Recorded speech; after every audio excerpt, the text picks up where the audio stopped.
सो तो आज इंटरमीडिएट और एग्जीक्यूटिव लेवल पर, इंटरमीडिएट और एग्जीक्यूटिव लेवल पर एक सब्जेक्ट स्टार्ट कर रहे हैं जिसका नाम है टैक्सेशन। सुना है इसके बारे में? नहीं, सब्जेक्ट के बारे में नहीं, वैसे सुना है, टाइटल सुना है टैक्स। टैक्स होता क्या है, आओ जरा देखते हैं किसको क्या पता है। तो पहले वहीं से स्टार्ट करते हैं। तो किसको पता है व्हाट इज टैक्स? टैक्स के बारे में स्टार्ट करते हैं आज की क्लास से हम लोग। और मैं अभी कोर्स के बारे में बात नहीं करूंगा बिकॉज अभी स्टूडेंट्स बीच में मिक्स हैं, कुछ सीए के स्टूडेंट्स हैं, कुछ सीएस और कुछ सीएमए स्टूडेंट्स। वेरी गुड, आ गई, चलो।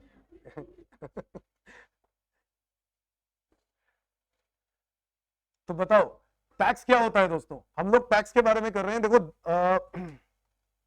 कोई भी सब्जेक्ट के बारे में अगर हम लोग नहीं जानते होंगे तो हम लोग उसके डेप्थ में जाने का फायदा नहीं है। तो पहले यह जानना जरूरी है कि टैक्स क्या होता है। हम लोग टैक्स के बारे में पढ़ रहे हैं तो ऑब्वियसली 100 नंबर का पेपर है, आप लोगों को ये बात तो पता ही है, ठीक है। चाहे सीए हो, चाहे सीएस स्टूडेंट्स हो, चाहे वो सीएमए स्टूडेंट्स हो। सीएमए स्टूडेंट्स में इसका नाम टैक्स लॉ है सीएस में, और सीए और सीएमए के अंदर टैक्सेशन है जिसमें डायरेक्ट टैक्स और इनडायरेक्ट टैक्स दोनों आते हैं। और तीनों इंस्टीट्यूट्स ने सेम ही कोर्स बना दिया, ऑलमोस्ट 90% कोर्स जो है वो मैच करता है। इनफैक्ट रिसेंटली सीएस वालों बच्चों का भी अब ये डिस्क्रिप्टिव पेपर हो गया है, तो उनका भी अब बिल्कुल मैच हो गया। तो सीए, सीएस, सीएमए अब तीनों का सेम, ठीक है। और टैक्सेशन के अंदर दो तरह के taxation, direct tax, indirect tax, हम बात करेंगे। बट इसकी गहराई पर जाने से पहले हम लोग ये समझ लें कि टैक्स होता क्या है। तो आप लोगों में से कोई टैक्स क्या होता है? कुछ भी बोलो, जरूरी नहीं है, कोई गूगल में सर्च करने की जरूरत नहीं है, वैसे ही बता दो general. What is tax? Services पे दिया जाता है। और कुछ? जो डायरेक्टली गवर्नमेंट को पे होता है, कंपल्सरी पेमेंट। और कुछ?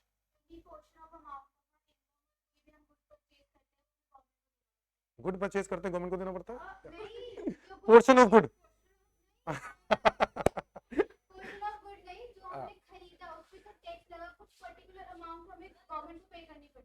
क्यों करनी पड़ती है? बच्चा कह रहा है देना तो पड़ता है, बट देना क्यों है? क्योंकि हम सर्विसेज अवेल कर रहे हैं। क्या दोस्तों, इधर, क्या दोस्तों हमारे देश के अंदर आज आज आप चाहते हो कि हमारा देश डिफेंस में बहुत स्ट्रांग हो? चाहते हो हमारा देश, मतलब ऑब्वियसली बहुत स्ट्रांग है, और भी ज्यादा स्ट्रांग हो। हमारा देश चाइना से लड़ाई कर सके, इतना स्ट्रांग हो कि हम लोग कम से कम चाइना से लड़ सके। अभी वो लेवल नहीं पहुंचा है, बट धीरे धीरे करके पहुंचेगा। तो मुझे एक बात बताओ, चाइना, यूएस जैसे लेवल पर जाने के लिए हमारा डिफेंस सिस्टम और स्ट्रांग होना चाहिए, उसके लिए पैसा चाहिए होगा, हाँ या ना? मुझे एक बात बताओ, टैक्स क्या मैं कह सकता हूं गवर्नमेंट का रेवेन्यू है दोस्तों? क्या ये गवर्नमेंट का रेवेन्यू है? गवर्नमेंट का रेवेन्यू है। क्या ये मेजर सोर्स ऑफ रेवेन्यू है? हाँ, टैक्स गवर्नमेंट का मेजर सोर्स ऑफ रेवेन्यू है। आने वाले टाइम में गवर्नमेंट और भी सोर्सेज ढूंढ रहा है, जैसे वन ऑफ द सोर्स पिछले ही दिन यानी लास्ट डे उठाया है राम मंदिर, ठीक है। तुम्हें क्या लगता है कि गवर्नमेंट को इससे कुछ फायदा नहीं होगा? बहुत बड़ा फायदा होगा। टूरिज्म इंडस्ट्री सारी की सारी राम मंदिर की वजह से इंडिया के अंदर शिफ्ट होगी। बहुत सारे लोग राम मंदिर की तरफ दर्शन करेंगे, और जिसकी वजह से क्या होगा, सिर्फ नेशनल लेवल पे नहीं, इंटरनेशनल लेवल पर लोग आने स्टार्ट होंगे। इसीलिए इसको इंटरनेशनली ब्रॉडकास्ट किया है, इन वीडियोस को ब्रॉडकास्ट किया है, बाहर लेवल तक पहुंचाया है। मुझे बताओ, गवर्नमेंट को रेवेन्यू टैक्स से सबसे बड़ा सोर्स आता है। और क्यों चाहिए गवर्नमेंट को रेवेन्यू? तुम्हें ही तो फैसिलिटी देनी है। मुझे बताओ, बेसिक नीड्स किसको नहीं चाहिए? फूड, हेल्थ, एजुकेशन, सबको चाहिए। क्या वो खर्चों को मीट आउट करने के लिए गवर्नमेंट को भी पैसा चाहिए? हाँ, तो गवर्नमेंट को क्या चाहिए तुमसे? टैक्स चाहिए। एक फैमिली है दोस्तों, फैमिली में आज सारे फैमिली के बेसिक खर्चे, आपकी फैमिली के जो बेसिक खर्चे है वो कौन उठा रहा है? आपके पेरेंट्स। बोलो हाँ या ना? हाँ हाँ, परफेक्ट। फैमिली की आज बेसिक खर्चे कौन उठा रहा है? आपके पेरेंट्स। मुझे बताओ, पेरेंट्स कमाते हैं और आपके खर्चे उठाते हैं, भाई बेसिक नीड्स जो भी आपकी हैं, चाहे वो हेल्थ है, एजुकेशन है, देते नहीं देते? ठीक है। अगर कल को आप नौकरी करोगे तो क्या वो आपसे भी उम्मीद करेंगे? नहीं करेंगे? क्या बात कर रही है, कह रही नहीं करेंगे, क्या बात करेंगे ना? हाँ या ना? मतलब तुम लोग जॉब करोगे, तुम लोग सीए, सीएस, सीएम में अपनी अपनी डिग्री ले ली, डिग्री लेने के बाद क्या होगा? जॉब हो जाएगी, जॉब हो गई, जॉब तुम्हारी हो गई, मतलब मान लो 25-30 लाख रुपए साल का, 30 लाख रुपए, चलो इतना लगा के चलो, ठीक है, साल के 30 लाख रुपए का पैकेज हो गया, आपके पास अर्निंग आ रही है, तो क्या आपके घर वाले से आपकी उम्मीद, मतलब आपकी भी उम्मीद है, घर वालों की भी बहुत ज्यादा उम्मीद है कि हमारे घर वाले, मतलब घर वालों को भी क्या किया जाएगा, सपोर्ट, किसमें, खर्चों में। अच्छा, अगर वो बेसिक नीड्स ऑलरेडी दे रहे हैं तुम्हें, तो क्या तुम कुछ लग्जरियस नीड्स उनकी पूरी कर पाओगे? मतलब तुम नहीं चाहोगे कि यार मैं उनको लग्जरी दूं, कुछ लग्जरियस फैसिलिटीज दूं, हाँ या ना? दोस्तों, हर देश इसी तरीके से प्लानिंग करती है। हम सब एक फैमिली मेंबर्स हैं, और जैसे एक फैमिली के मेंबर का एक रिस्पॉन्सिबिलिटी बनती है फैमिली की तरफ, फैमिली के खर्चों की तरफ पूरा करने के लिए पैसा देना, सिमिलरली हम जैसे लोगों का भी जिम्मेदारी बनती है कि हम लोगों को क्या करना है, इंडियन गवर्नमेंट जो कि एक फैमिली है, हमारी फैमिली के पेरेंट्स हैं हमारे, उनको क्या देना है, पैसा देना है, ताकि वो हमारे ही नीड्स क्या कर सके, पूरा कर सके। आज सड़कें देख रहे हो आप, जबरदस्त, पहले की कंपैरिजन में पहले जगह जगह खड्डे होते थे, अभी भी हैं कुछ जगहों पर, बट अगर आप हाईवेज देखो तो अब आपको वो हाईवेज में खड्डे नहीं मिलेंगे। जो आसपास दिल्ली से कनेक्टेड हाईवेज हैं वो बहुत इंप्रूव हो चुके हैं, यस और नो, बहुत बेटर हो गए। ये कहां से आया? पैसा कहां से आया? टैक्स से आया। दोस्तों, टैक्स एक गवर्नमेंट का मेजर सोर्स ऑफ रेवेन्यू है, जिनसे गवर्नमेंट ऐसी फैसिलिटीज पर पैसा स्पेंड करता है। मेट्रो, बहुत सारे देशों में तो मेट्रो ही नहीं है, ठीक है, और हमारे देश में मेट्रो है। चलो अच्छी बात है, हम लोग हालांकि बहुत सारे देशों से पीछे भी हैं, क्योंकि बहुत लेट आई है मेट्रो, बट स्टिल हम लोग बहुत सारे देशों से अच्छे भी हैं कि हमारे पास मेट्रो है। क्या ये बात समझ रहे हो? ये मेट्रो आया कहां से, पैसा कहां से आया मेट्रो के लिए? टैक्स, गवर्नमेंट को रेवेन्यू मिला है, उससे आया है। क्या ये बात समझ में आती है? तो दोस्तों, आज गवर्नमेंट के पास कोई भी पैसा आ रहा है, वो गवर्नमेंट कहीं ना कहीं आपकी ही नीड्स सेटिस्फाई करने के लिए खर्च करता है। यस और नो एवरीवन? अच्छा, और क्या हो सकता है? आज हॉस्पिटल्स की बात करें, गवर्नमेंट के हॉस्पिटल्स, हॉस्पिटल्स आप देखोगे बड़े बेकार हैं वैसे तो, बट हॉस्पिटल्स में डॉक्टर्स का जो खर्चा है, तुम्हें क्या लगता है? दुनिया के सबसे बेहतरीन डॉक्टर हमारे देश के हॉस्पिटल्स के पास हैं, गवर्नमेंट हॉस्पिटल्स। गवर्नमेंट हॉस्पिटल्स सबसे बेहतरीन डॉक्टर है, फैसिलिटीज नहीं बोल रहा हूं, डॉक्टर। क्या उनको डॉक्टर को पैसे जाते होंगे या फ्री में करते हैं वो काम? पैसे जाते हैं, फ्री में थोड़ा ना कोई करता है। और पैसे के लिए कहां से पैसा आएगा? तुम्हारे ही देश, हमारे ही देशवासी जो हैं, हम लोग कमाते हैं, कमाने के बाद गवर्नमेंट को क्या भरते हैं? टैक्स। आपको पता होना चाहिए, एम्स जो है ये गवर्नमेंट हॉस्पिटल है, ठीक है, एम्स जो है वो गवर्नमेंट का हॉस्पिटल है, बट आपको पता है ये इलाज करने के लिए एम्स की फैसिलिटीज देखोगे तो बहुत पुअर है। बाहरी लोग जो है, मतलब जब उनको वार्ड नहीं मिलता तो वो बाहर ही लेटे होते हैं, ठीक है, रिसेप्शन एरिया में ही। बट वो वाला हाल जो है वो इसी वजह से है क्योंकि हमारे पास फैसिलिटीज नहीं है इतने सारे लोगों को केटर करने की। बट क्या डॉक्टर्स, डॉक्टर्स वहां पर सबसे बढ़िया डॉक्टर्स, टॉप क्लास डॉक्टर्स।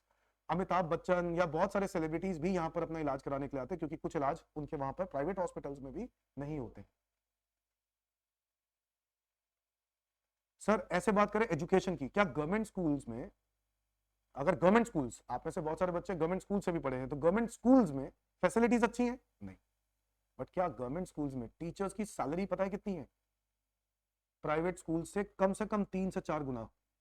जो प्राइवेट स्कूल के टीचर्स को मिल रही है वो कितनी मिल रही है? 25,000 के आसपास ऑन एन एवरेज। और गवर्नमेंट स्कूल के टीचर्स को 80,000, 70,000, लाख रुपए। गवर्नमेंट यूनिवर्सिटी में जो प्रोफेसर लगे हुए हैं, लाख रुपए, 1.5 लाख रुपए महीना मिनिमम, इतना पैकेज है हर महीने का, इतना आराम से मिल रहा है। और जो अगर मैं प्राइवेट स्कूल की बात करूं, प्राइवेट स्कूल्स की बात करूं, तो वो लोग आपको दे ही नहीं रहे 15,000, 20,000, 25,000 ये सैलरी। फर्क समझ रहे हो? ये गवर्नमेंट का पैसा कहां से आता है? ये गवर्नमेंट सारा टैक्स से आता है। मुझे बताओ, हमारे देश में बुढ़ापा पेंशन भी है, पता है? सीनियर सिटीजन को पेंशन दी जाती है। क्या डिफेंस वालों को भी पेंशन दी जाती है? हाँ, जब रिटायर हो जाते हैं तो उनको पेंशन दी जाती है। कहां से आता है वो पैसा? टैक्स से। जितनी आजकल के लोगों की ऑन एन एवरेज सैलरी है, उतने से ज्यादा उनको पेंशन आती है डिफेंस वालों को। Is that clear? Senior citizen को पेंशन मिलती है, वो तो चलो बहुत ही छोटी होती है अमाउंट, बट मिलती तो है गवर्नमेंट की तरफ से। बुढ़ापा पेंशन हो गया, और विडो पेंशन होता है, हैंडीकैप लोगों के लिए पेंशन होती है। पता है आपको ये बात? ये पैसा कहां से आता है? सब का सब टैक्स से। दोस्तों, आप समझ रहे हो? फैमिली की नीड्स पूरे करने के लिए फैमिली जो खर्चा कर रही है, आपके पेरेंट्स, सिमिलरली आप भी जब कमाओगे तो आप भी खर्चा कंट्रीब्यूट करोगे ऑटोमेटिकली। क्यों? वो एटिकेट्स है, आप खुद करना चाहोगे। आपके ऊपर वो बाउंडेशन नहीं डालेंगे आपके पेरेंट्स। क्या बाउंडेशन डालेंगे? क्या आपके पापा मम्मी ऐसे बोलेंगे तो देना पड़ेगा? 3 लाख रुपए की महीने की सैलरी है तेरी, लाख रुपए घर पे दिया कर, ऐसे बोलेंगे? नहीं बोलेंगे। बट तुम्हें खुद को शर्म नहीं आएगी? आएगी कि नहीं आएगी? भाई जब 3 लाख रुपए महीना कमाते हो, तुम्हारे घर वाले इतनी मेहनत कर रहे हैं, तो तुम क्या चाहोगे? पापा अब आप रेस्ट करो, कोई दिक्कत नहीं है। मम्मी आप नौकर लगाएंगे, हम यहाँ पे सर्वेंट लगाएंगे, क्या दिक्कत है? मतलब आपके दिमाग में वो चीजें आनी स्टार्ट हो जाएंगी जो आप उनको फैसिलिटीज देना चाहते हो। हाँ या ना? सर वो सब चीजें कैसे हुई? क्योंकि आपको आपको पता है वो एटिकेट्स है। क्या इंडिया में टैक्स भरना एटिकेट है? नहीं। कोई देना चाहेगा आपको? मैं बोलूं आपने 5 लाख रुपए कमाते हो, टैक्स दो गवर्नमेंट को, नहीं देगा कोई। करती क्या गवर्नमेंट हमारे लिए? कि यही क्या, इतना खाने के बाद, इतना कमाने के बाद, इतना सब कुछ फैसिलिटीज मिलती हैं, बट गवर्नमेंट को तो कोई टैक्स नहीं देना चाहता। इसीलिए गवर्नमेंट ने कानून बनाया। क्या बनाया? कानून। क्योंकि गवर्नमेंट को कोई टैक्स अपने आप तो देगा नहीं, कि गवर्नमेंट कहेगी टैक्स दे दो, मोदी जी कहेंगे टैक्स दे दो तो दे देंगे, नहीं देंगे। इसलिए क्या कर दिया? कानून बना दिया, लॉ। अब जब लॉ बना दिया, मैंडेटरी कर दिया टैक्स देना। क्या ये बात समझ में आती है? इसको बोलते हैं, कौन सा लॉ है ये? Income tax law. हम बात कर रहे हैं इनकम टैक्स लॉ की, अभी हम दूसरे लॉ की तो बात ही नहीं कर रहे, अभी और भी लॉ बहुत सारे हैं टैक्स के। तो टैक्स क्या है? तो अल्टीमेटली टैक्स क्या है? टैक्स एक गवर्नमेंट का मेजर सोर्स ऑफ रेवेन्यू है। यस और नो एवरीवन? सो टैक्स एक गवर्नमेंट का रेवेन्यू है, और ये गवर्नमेंट का रेवेन्यू जो है वो कहां यूटिलाइज करने के लिए गवर्नमेंट कलेक्ट करती है? बताओ। पब्लिक इंफ्रास्ट्रक्चर, इसमें कोई डाउट है? Public infrastructure. और बताओ, हेल्थ, एजुकेशन, ये हमारी बेसिक नीड्स हो गई, बोलो हाँ या ना? अच्छा, और क्या हो सकता है? सोशल वेलफेयर, पेंशन हो गया सोशल वेलफेयर में, बोलो हाँ या ना? पेंशन हो गया सोशल वेलफेयर में। डिफेंस, बहुत सारी चीजें हैं। मतलब आपके दिमाग में आएगा एक बीओपी भी होगा। बीओपी पता है क्या होता है? अरे इकोनॉमिक्स वाले बच्चे हो तुम लोग। Balance of payment. Balance of payment में क्या हमारे देश की इंपोर्ट्स एक्सपोर्ट से ज्यादा है? क्या ज्यादा है या नहीं है? हमारे देश के गवर्नमेंट इंपोर्ट्स एक्सपोर्ट से बहुत ज्यादा है, जिसकी वजह से हमारा एक डेफिसिट अराइज होता है। क्या अराइज होता है? Deficit, fiscal deficit. वो जो डेफिसिट अराइज होता है, क्या वो हमें पे भी करना है गवर्नमेंट को? वो मतलब वो आगे वर्ल्ड बैंक को पे करना होगा, मतलब वो लाइबिलिटीज है हमारी। यस। वो जो डेफिसिट है वो पे कहां से किया जाएगा? टैक्स से किया जाएगा। आज हमारे देश में 11 से 12% लोग टैक्स भरते हैं। कितने लोग भरते हैं? 11 से 12, मतलब 100 में से 11-12 लोग टैक्स भरते हैं, जिसमें से मैं भी हूं, मैं भी भरता हूं टैक्स। ठीक है, कितना भरता हूं वो मैटर नहीं करता है, मैं भरता जरूर हूं। ठीक है, बाकी देखो सब कुछ आपके हाथ में है, भरना कितना है वो सब कुछ आपके हाथ में, आप सीखोगे धीरे धीरे करके। ये सब बातें ही सीखने को मिलेंगी कि भरना कितना है, पर उसके लिए पूरा इंटरेस्ट से टॉपिक को समझना, हर चीज को अंदर बारीकी में जाना और इसके बारे में सर्वे करना बहुत जरूरी है। मुझे बताओ, अगर मैं कह रहा हूं कि टैक्स देना है, तो गवर्नमेंट को हम लोग जो टैक्स पे कर रहे हैं, गवर्नमेंट को जो हम टैक्स पे कर रहे हैं, उससे ये डेफिसिट मीट आउट होता है, डिफेंस के खर्चे मीट आउट होते हैं, social welfare, health, education, public infrastructure, ये सारी चीजें कहां से मीट आउट होती हैं? उस टैक्स, पर्टिकुलर टैक्स से। और हमारे देश में जो टैक्स आता है, अच्छा अच्छा ये तो समझ में आता है बीओपी क्या चीज है। गवर्नमेंट इंपोर्ट जब ज्यादा होते हैं किससे? गवर्नमेंट एक्सपोर्ट से, तो वो एक डेफिसिट अराइज होता है जो हमें पे ऑफ करना होता है। Is that clear everyone? और वो लाइबिलिटीज जो है हमें सेटल कैसे करते हैं? अगेन टैक्स से। मैं बता रहा था 11% लोग हमारा टैक्स भरते हैं, 11 से 12%। ठीक है, जो एक्चुअल में करेक्ट सोर्स है, करेक्ट। ठीक है, कुछ लोग 15 कहते हैं, कुछ गूगल पे देखोगे कई बार 16-17% भी आता है। ठीक है, but exact on an average source में कह सकता हूं 11 से 12% लोग आईटीआर। आईटीआर भरना टैक्स भरना नहीं होता है। आईटीआर भरना is not payment of tax. Tax कितने डिपॉजिट कराते हैं बात वो होती है। अब इनकम टैक्स रिटर्न का मतलब क्या होता है? आप गवर्नमेंट को इंफॉर्मेशन देते हो कि मैंने इतना इनकम कमाई, इतनी इनकम कमाई, तो टैक्स जो है वो जीरो भी हो सकता है। इनकम कमाई और टैक्स क्या है? जीरो, ये भी हो सकता है। तो बहुत सारे लोग जीरो रिटर्न भी भरते हैं, इसको बोलते हैं निल रिटर्न। क्या बोलते हैं? निल रिटर्न। तो निल रिटर्न मतलब इनकम शो कर दी, टैक्स जीरो है। गवर्नमेंट कहता है रिटर्न भरना जरूरी नहीं है, टैक्स देना जरूरी है। रिटर्न तो भरनी है, टैक्स भी भरना चाहिए। टैक्स नहीं देते ना लोग। तो आज 11 से 12%, यूएसए में ये डेटा 55% है भाई साहब। कितने लोग भरते हैं? 55%। क्यों है यूएस डेवलप्ड? समझते हो यूएस का नेशन डेवलप्ड क्यों है? 55% लोग टैक्स भर रहे हैं, 45% नहीं भर रहे, चलो ठीक है, 55% टैक्स भर रहे हैं। आप समझ रहे हो कितना रेवेन्यू जाता होगा उनके पास, बहुत बड़ा रेवेन्यू। हमारे देश में पहले से रेवेन्यू बढ़ गया है, बट क्या उतना है? नहीं। अगर हम लोग 55 पे पहुंच गए ना, आसपास के देश तो हम ऐसे ही खरीद लेंगे, मतलब अभी भी खरीद सकते हैं वैसे तो, बट पाकिस्तान, नेपाल कोई बोलेगा नहीं कुछ। मतलब ये देश जो है ना, इंडिया इतना बड़ा हो जाएगा, इतना बड़ा रीजन हो जाएगा, मतलब उसका कोई अंत नहीं है। अगर हम लोग 55% लोग पहुंचने लग गए इस लेवल पर कि हम लोग टैक्स भरने लग गए, नहीं भरते, और जो भरते हैं उसमें भी, है ना, देखो वो जरूरी है। देखो मैं नहीं कहता हूं, बट वो लोग करते हैं। क्यों? टैक्स इतना ज्यादा रेट है, अब गवर्नमेंट मांगती इतना ज्यादा है। पता है गवर्नमेंट का एक एमएमआर होता है, एमएमआर का मतलब है हाईएस्ट रेट ऑफ टैक्स, वो है 39.5%। मतलब करीब करीब एक एवरेज इंसान से, ठीक है, 39.5% का टैक्स गवर्नमेंट कलेक्ट कर रही है। जो बंदा इनकम कमा रहा है, अच्छी इनकम कमा रहा है, एक एवरेज इनकम कमाने वाला इंसान 39.5% टैक्स पे करता है, मतलब तकरीबन 40 हो गया। बहुत बड़ा टैक्स है यार। तो जो बंदा करोड़ कमाता होगा, तो करोड़ के ऊपर 40% कितना हो गया? 40 लाख। तो बचा कितना? 60। तो वो करोड़ नहीं कमाता होगा, वो 10 करोड़ कमाता होगा, 100 करोड़ करता होगा। समझ रहे हो? कमाता कितना होगा, शो कितना करता है? 40 लाख गवर्नमेंट को दे दिया, अब दुख नहीं है, क्योंकि 9 करोड़ उसने पहले जेब में डाल लिए हैं। ये ब्लैक मनी बनता है। क्या बनता है? Black money. लोग ब्लैक मनी इकट्ठी कर रहे हैं। चलो वो सब बातें बात की हैं, बट यस, इसमें कोई डाउट नहीं है कि हमारा देश बहुत डेवलप लेवल पे पहुंच जाएगा, जो कि ग्रोइंग हो रहा है, ऑलरेडी बहुत ज्यादा और ग्रो होगा अगर हमारा देश इस लेवल पर पहुंच जाए। और वो तभी हो सकता है जब हम सब लोग क्या भरे? टैक्स भरे, टैक्स डिपॉजिट कराए, जो कि नहीं करते। Is that clear everyone? और सबसे ज्यादा झोलझाल पता है कौन से करते हैं? ये बिजनेसमैन लोग। सैलरीड लोग नहीं करते हैं झोलझाल, क्योंकि सैलरी वाले लोगों को टीडीएस कट के आता है। क्या कट के आता है? TDS, tax directed at source. सुना है कभी? ठीक है, पेमेंट्स पे पहले ही टैक्स कट के आता है, तो वो बेचारे कुछ कर नहीं सकते सैलरी वाले लोग। बट जो बिजनेसमैन वाले लोग हैं, वो पी&एल अकाउंट में घोटाले करते हैं। क्या करते हैं? पी&एल अकाउंट में घोटाले। वो घोटाले ही समझ रहे हैं, ये घोटाले होते क्या है ना दोस्तों। What is tax? बच्चों तो टैक्स तो मतलब समझ में आया, कहां पे यूज किया जाता है ये भी समझ में आया, ये हो गया एटसेट्रा। नाउ टैक्स जो है वो दो टाइप के हैं। कितने टाइप के हैं? दो। एक होता है डायरेक्ट टैक्स और एक होता है दोस्तों इनडायरेक्ट टैक्स।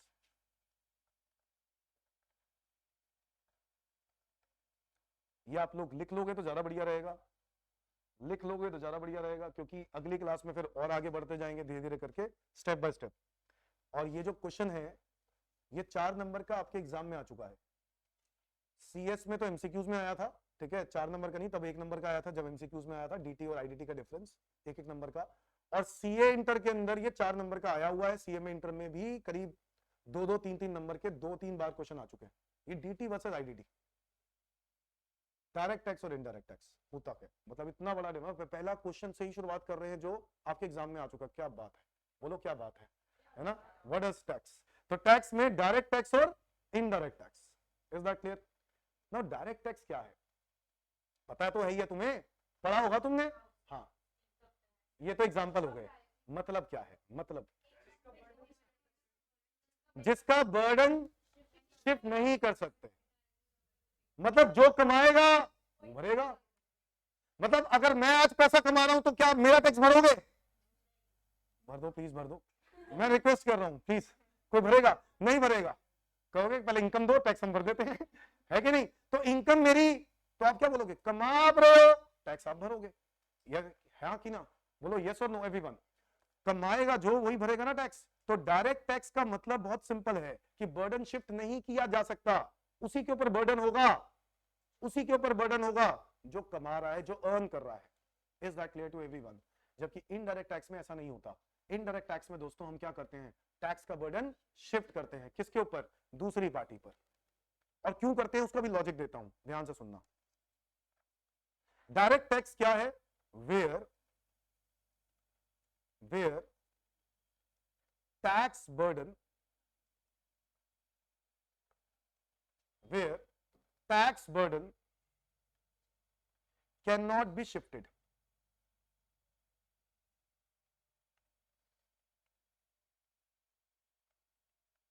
और यहां पर where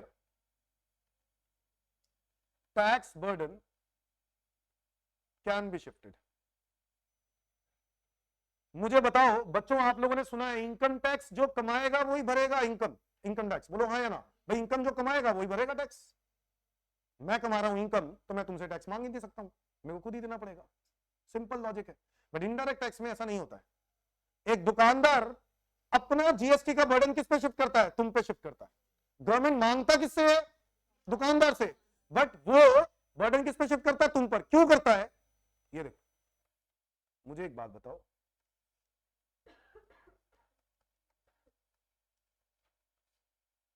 ये एक शॉपकीपर है, ठीक है, ये एक सेलर है, और ये कोई सामान खरीद रहा है, पहले तो खरीद कर बेचेगा ना, बोलो हाँ या ना, खरीद कर बेचेगा। तो मान लेते हैं इसने 100 रुपए का कोई सामान खरीदा है। कितने रुपए का सामान खरीदा है? 100। और आगे वो बेचना चाह रहा है इसको, इसके ऊपर प्रॉफिट कमाएगा या नहीं कमाना चाहेगा? प्रॉफिट कमा के ही तो बेचेगा। तो ये सेल करेगा इसको, बट इसकी कॉस्टिंग कितनी है? 100। इस पर वो अपना प्रॉफिट ऐड करेगा, बोलो यस और नो एवरीवन। प्रॉफिट ऐड करेगा, मान लो 20 रुपए का, 120 रुपए, ठीक है। और ये आ गया कौन? कंज्यूमर। ये देखो कितना खुश है ये, ठीक है, ये आ गया कंज्यूमर। कंज्यूमर यानी बायर, ठीक है। ये कहता है मेरे को कितने का माल बेचोगे? कहता है 120 प्लस जीएसटी। सेलर ने क्या बोला? 120 प्लस जीएसटी 10%, कितना हो गया? 132 रुपए। कंज्यूमर कह रहा है ना भाई ना, बायर कह रहा है ना, कह रहा अच्छा इनकम टैक्स भी मैं ही देता हूं, जीएसटी भी मैं ही दूं, सारे टैक्सेस मैं ही दूं, तुम कुछ ना दो दुनिया में। हाँ मतलब तुम्हें भी तो देना चाहिए, तुम्हारा भी तो कुछ फर्ज बनता है। ये बायर को बहुत गुस्सा आ रहा है इस बात पे। नहीं नहीं नहीं, जीएसटी तुम दोगे, गवर्नमेंट तुमसे मांगती है, तुम दो ना, तुम मुझसे क्यों ले रहे हो? मुझे एक बात बताओ, अगर ये देने के लिए इनकार कर देता है और ये सिर्फ 120 रुपए पकड़ाएगा, तो क्या इस दुकानदार को नुकसान नहीं होगा? गवर्नमेंट को तो जीएसटी देना ही है। तो कितने रुपए कमाए थे? 20 रुपए का प्रॉफिट सोचा था उसने, बट 20 में से 12 रुपए का जो जीएसटी देना पड़ेगा, तो क्या उसको 8 रुपए का प्रॉफिट बच जाएगा सिर्फ? क्या उसको अपने बिजनेस में नुकसान होगा? यस। जो वो प्रॉफिट उम्मीद कर रहा था, उसका प्रॉफिटेबिलिटी क्या हो जाएगी? कम। मुझे बताओ, मैं प्रॉफिट ऐड कर रहा हूं क्या निकालने के लिए? अपने ऑफिस के खर्चे निकालने के लिए, हाँ या ना? अगर मैं प्रॉफिट ही ना निकाल पाया उतना जितना मुझे चाहिए था, तो मेरे तो खर्चे नहीं निकलेंगे, तो मेरे बिजनेस में क्या होगा? ओवरऑल लॉस आ जाएगा, हाँ या ना? सो 20 रुपए का प्रॉफिट मैंने बुक किया था, सोचा था कि 20 रुपए कमाऊंगा, 12 रुपए का जीएसटी मुझे अपनी जेब से देना पड़ रहा है, तो 8 रुपए तो कमाए, 12 रुपए तो मेरे को अपनी जेब से देने पड़ जाएंगे। हाँ,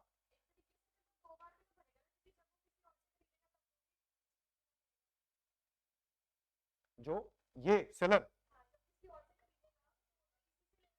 वो अलग बात है। अभी मैं फिलहाल हम लोग एक ट्रांजैक्शन की बात कर रहे हैं, सिर्फ एक ट्रांजैक्शन, वो है एक सेल। मैं अभी आपको जीएसटी की गहराई नहीं बता रहा। वो बात सही है, बायर परचेज पे भी देगा, पर उसमें एक कॉन्सेप्ट होता है, उसको बोलते हैं क्रेडिट, इनपुट टैक्स क्रेडिट। वो सब बातें अभी हम नहीं कर रहे, ठीक है। अभी फिलहाल समझते हैं, एक सिंपल सी बात बता रहा हूं कि जीएसटी का बर्डन मैं क्यों शिफ्ट करूंगा। द पॉइंट इज कि जीएसटी का बर्डन शिफ्ट क्यों किया जा रहा है। सेलर बर्डन क्यों शिफ्ट करता है? क्योंकि सेलर को अपना प्रॉफिट कमाना है। क्या कमाना है? प्रॉफिट। वो कहेगा भैया मैं तो 120 का ही बेचूंगा, जिस पर जीएसटी इतना लगा के मैं तुम्हें इतने का ही बेचूंगा, मेरे पास कोई और ऑप्शन है ही नहीं। क्या ये बात समझ में आती है? अगर वो नहीं करेगा तो वो कमाएगा नहीं। तो GST is always an indirect tax. क्या सिर्फ जीएसटी, या बहुत सारे और भी हो सकते हैं? और भी बहुत सारे। जैसे आज इंपोर्ट पर क्या लगती है? Custom duty. इंपोर्ट में क्या लगती है? Custom duty. आज आप गुड्स इंपोर्ट करते हो दूसरे देश से, कस्टम ड्यूटी पे करते हो। क्या कस्टम ड्यूटी मेरी कॉस्ट है? मैं इंपोर्ट कर रहा हूं, मैं एक ट्रेडर हूं। क्या हूं मैं? ट्रेडर। मैं इंपोर्ट कर रहा हूं, तो इंपोर्ट पे क्या दी? Custom duty. क्या कस्टम ड्यूटी मेरी कॉस्ट है? हाँ है या नहीं है? है। तो क्या वो कस्टम ड्यूटी मैं रिकवर करूंगा? आगे करूंगा या नहीं करूंगा? रिकवर करूंगा। तो वो कॉस्ट का बर्डन मैं किस पे शिफ्ट कर दूंगा? आगे अपने कस्टमर पर। बोलो हाँ या ना? तो उसके अंदर प्रॉफिट ऐड करूंगा, और प्रॉफिट ऐड करके मैं आगे बेचूंगा उसको। बोलो यस और नो? सो क्या कस्टम ड्यूटी का बर्डन मैं आगे शिफ्ट कर देता हूं? यस। बट क्या अपना इनकम टैक्स का बर्डन तुम पे शिफ्ट कर सकता हूं? नहीं कर सकता हूं। मैंने इनकम टैक्स दिया है, मैंने अगली बार बोल दिया बायर को, मैं कहा मेरा इनकम टैक्स दिया करो, देगा तू? नहीं देगा, क्योंकि बायर कहेगा मैं अपना इनकम टैक्स देता हूं, तू अपना भर। क्या ये बात समझ में आ रही है? बायर अपना भरेगा, सेलर अपना भरेगा। बोलो यस और नो? जो इनकम कमा रहा है वो टैक्स पे करेगा। तो इनकम टैक्स का इस बात से कोई लेना देना नहीं है। बच्चे कंफ्यूज हो जाते हैं, बच्चों को लगता है अरे सर हमसे इनकम टैक्स भी ले रहे हैं, जीएसटी भी ले रहे हैं, दोनों अलग अलग चीजें, उन दोनों का कोई आपस में तालमेल नहीं है। कि आपको इनकम टैक्स लिया जा रहा है उसका पर्पस अलग है कि इनकम जो कमा रहा है उसको टैक्स भरना है। अब तुम बोलोगे सर दुकानदार भी तो इनकम कमा रहा है, हाँ दुकानदार इस प्रॉफिट पे टैक्स नहीं देगा, वो पीएनएल अकाउंट बनाएगा। दुकानदार क्या बनाएगा? पीएनएल, जो पीएनएल में नेट प्रॉफिट आ रहा होगा उसके ऊपर टैक्स पे करेगा। क्या मेरी बात समझ में आ रही है? दुकानदार किस पर टैक्स पे करेगा? इस पर थोड़ी ना पे करेगा। दुकानदार किस पर पे करेगा?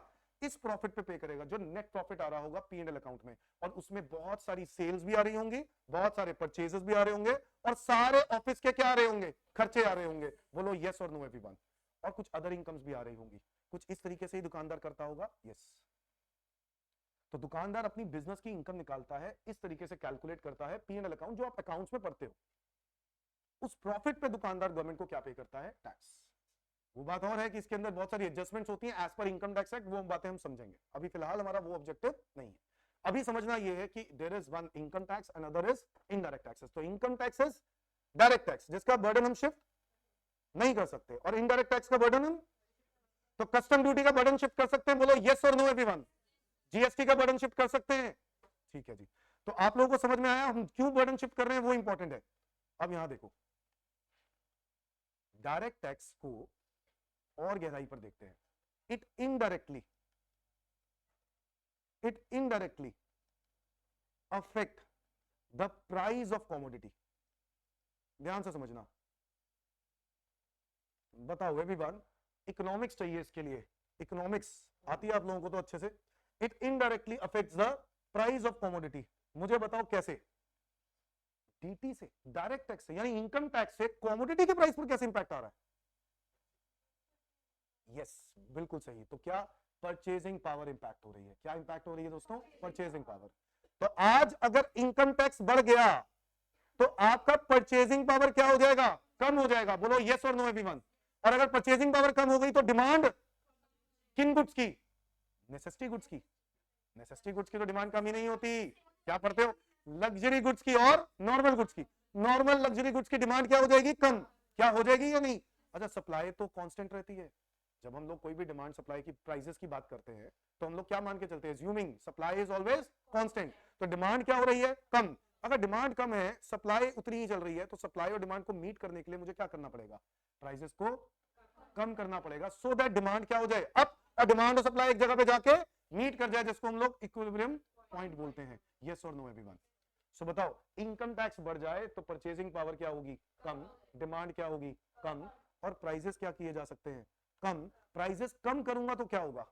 डिमांड बढ़ जाएगी। डिमांड बढ़ जाएगी तो क्या होगा? डिमांड और सप्लाई एक जगह पे जाके मीट करेगा, जिसको हम लोग इक्विलिब्रियम पॉइंट बोलते हैं। क्या हर एक बिजनेस के लिए, हर इकोनॉमी के लिए इक्विलिब्रियम पॉइंट होना जरूरी है? यस। वो होता नहीं है बट पहुंचना जरूरी है। इकोनॉमी तभी सही रहेगी जब इक्विलिब्रियम पहुंचेगा। यस और नो? जब डिमांड और सप्लाई एक जगह पे जाके मीट करेगा, और वो मीट नहीं कर पाता। यस और नो? और वो मीट करने के लिए फिर क्या करते हैं? प्राइसेस में फ्लक्चुएशंस होती हैं। प्राइसेस में क्या होती हैं? फ्लक्चुएशंस। कभी प्राइस बढ़ा देते हैं तो डिमांड कम, प्राइसेस कम तो डिमांड। यस और नो? क्योंकि सप्लाई तो हमेशा स्कैर्स है ना। हर आइटम की सप्लाई क्या है? स्कैर्स। स्कैर्सिटी है, देयर इज स्कैर्सिटी। क्या हर चीज की प्रोडक्शन अबंडेंट है? नहीं, किसी भी चीज की प्रोडक्शन अबंडेंट नहीं है। हर चीज के लिए हमारे पास क्या मांगते चलते हैं? एक कांस्टेंट सप्लाई है। Is that clear everyone? मुझे बताओ, अरे क्या इससे गवर्नमेंट इन्फ्लेशन को भी कंट्रोल कर सकती है? बच्चों, आप लोगों ने पढ़ा है इकोनॉमिक्स के अंदर, there are two type of measures जिसमें हम लोग इन्फ्लेशन को कंट्रोल कर सकते थे। Fiscal policy, monetary policy. पढ़ी आप लोगों ने? मॉनेटरी पॉलिसी तो वो थी आरबीआई के इंटरेस्ट रेट वाली। फिस्कल पॉलिसी क्या थी? यही तो थी। आप अभी भी गूगल पे सर्च करके, या आप अब अगर वहां पे देखोगे अपने पुरानी बुक्स में इकोनॉमिक्स की, वहां पर आपको दिखेगा वन ऑफ द एग्जांपल। क्या एग्जांपल होगा? Increase in income tax. अगर आज गवर्नमेंट इनकम टैक्स बढ़ा दे तो प्राइस क्या किया जा सकता है? कंट्रोल। बट क्या तुम्हें लगता है इस बजट के अंदर ऐसा कर देगी गवर्नमेंट इन्फ्लेशन को कंट्रोल करने के लिए? क्योंकि अगर करेगी तो क्या मोदी सरकार आएगी? नहीं आएगी।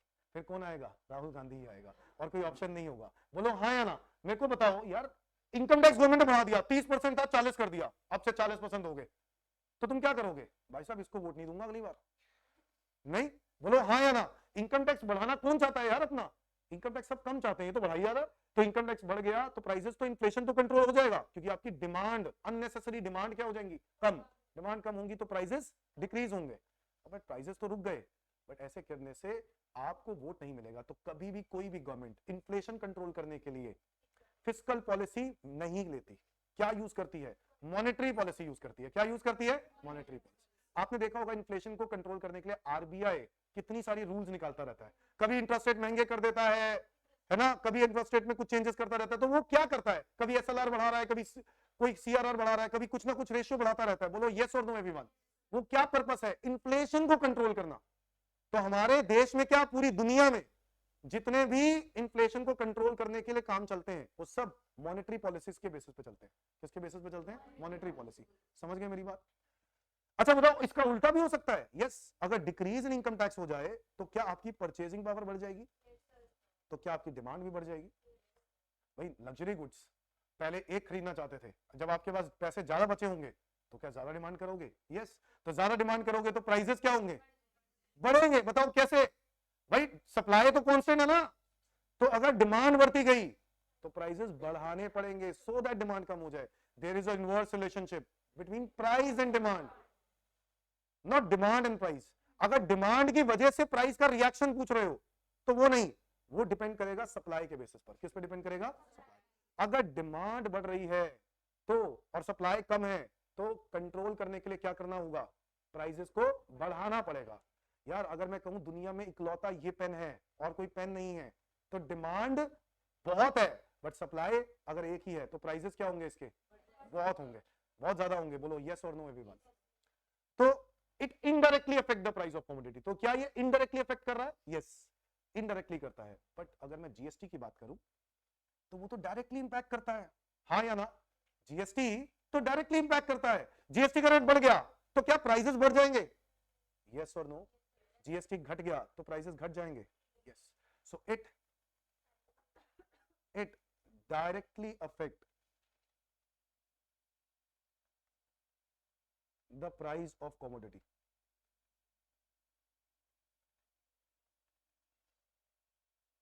अगर जीएसटी बढ़ गया तो कमोडिटी के प्राइसेस बढ़ जाएंगे, और अगर जीएसटी घट गया तो कमोडिटी के प्राइसेस घट जाएंगे। Is that clear everyone. मुझे बताओ और क्या हो सकता है। It follows progressive concept. Progressive concept, direct tax ना प्रोग्रेसिव कॉन्सेप्ट को फॉलो करता है। बेटा प्लीज नोट करते रहना। पहला पॉइंट हो गया नोट, where tax burden can not be shifted, और वहां पे हो गया where tax burden can be shifted. यहां पर हमारा दूसरा पॉइंट था, it indirectly affect the price of commodity, और वहां पर it directly affect the price of commodity.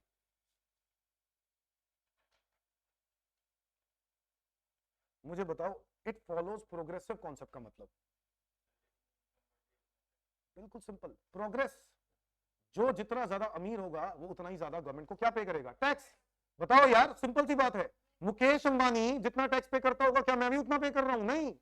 Mukesh Ambani ज्यादा कमा रहा है तो ऑब्वियसली वो ज्यादा टैक्स पे कर रहा है, इसमें कोई डाउट नहीं है। तो जो जितना ज्यादा कमाता होगा उतना ही ज्यादा गवर्नमेंट को क्या पे करेगा, टैक्स।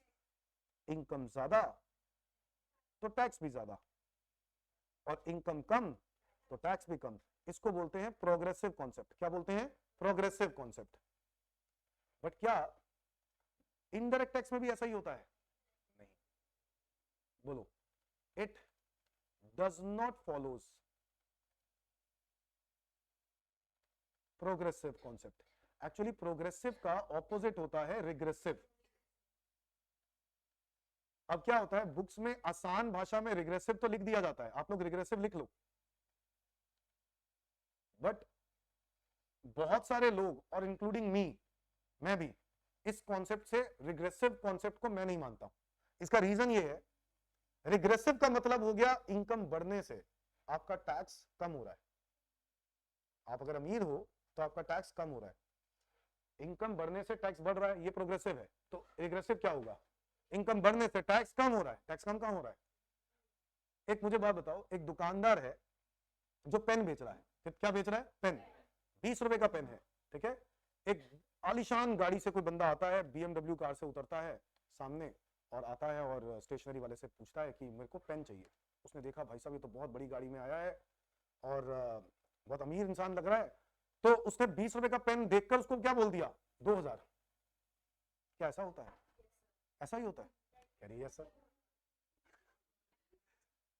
अरे 20 रुपए का पेन है, ध्यान से सुनो मेरी बात को, ध्यान से सुना करो। मैं पूछ रहा हूं कि BMW कार से अगर कोई पर्सन उतरता है, स्टेशनरी वाला बंदा 20 रुपए का पेन बेच रहा है, कितने का बेच रहा है? ठीक है, बट वो देखता है BMW साहब, भाई साहब ओहो इसका रेट बढ़ा देता हूं 2000 रुपए, क्योंकि उसको लगेगा 2000 रुपए उसके लिए तो पीनट्स है, 2000 रुपए 20 रुपए के बराबर है, वो 2000 दे देगा। बोलो यस और नो? ऐसा नहीं होता है। होता है ऐसा? अगर उसी टाइम पर एक रिक्शे वाला भी आता है, वो भी बेचारा रिक्शे से उतरता है, उसको भी पेन चाहिए, कहीं काम करना था कुछ, उसको चाहिए था, उसके लिए भी 20 रुपए का पेन होगा, या वो कहेगा नहीं नहीं यार तू यार 2 रुपए दे दे यार? कितने रुपए होगा? 20 रुपए ही होगा। सो अमीर हो या गरीब हो, टैक्स विल रिमेन सेम। क्या टैक्स में कोई चेंजेस आते हैं दोस्तों? नहीं। पेइंग कैपेसिटी जरूर बढ़ जाती है। क्या आप ये कह सकते हो पेइंग कैपेसिटी बढ़ गई है? हाँ। अगर मेरी इनकम ज्यादा होगी तो मेरे को टैक्स पे करने की जो कैपेसिटी है वो बढ़ जाएगी।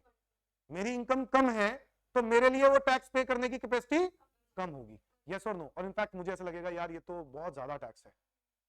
अगर एक गरीब है वो बेचारा 20 रुपए भी खर्च करता है तो उसको सोचना पड़ता है। एक अमीर को 20 रुपए तो ऐसे ही फेंक देगा, वो फेंकता वो भी चले जाएगा ना कहीं, तब भी उसको खत्म नहीं होंगे उसके पैसे। बोलो हाँ या ना? बड़े गरीब के लिए वो 20 रुपए बहुत मायने रखते हैं। क्या ये बात समझ में आती है? सो एक्चुअल में इनडायरेक्ट टैक्स को हम लोग बोल सकते हैं पार्शियली रिग्रेसिव। क्यों पार्शियली रिग्रेसिव बोल रहा हूं? क्योंकि इनकम बढ़ने से टैक्स कम नहीं हो रही है, बट मैं कह रहा हूं इनकम बढ़ने से या घटने से टैक्स पे कोई फर्क पड़ नहीं रहा, तो हम इसको पूरा रिग्रेसिव क्यों बोले? Is that clear? बट आपकी बुक्स में भी इनफैक्ट बहुत सारे ऑथर्स यही कहते हैं कि इसको रिग्रेसिव बोला करो, बट अगर आप गूगल में डालोगे तो इसके ऊपर बहुत सारी डिबेट दिखेगी। बहुत सारे लोग पार्शियली रिग्रेसिव बोलते हैं और मैं भी उनमें से हूं जो पार्शियली रिग्रेसिव ही बोलता हूं। Is that clear? बट हमें हमें तो मार्क्स भी चाहिए, चाहिए कि नहीं चाहिए? तो रिग्रेसिव ही बोलेंगे। Is that clear everyone? So income ज्यादा हो या कम, टैक्स विल रिमेन सेम। बोलो हाँ या ना? नोट करते जाओ।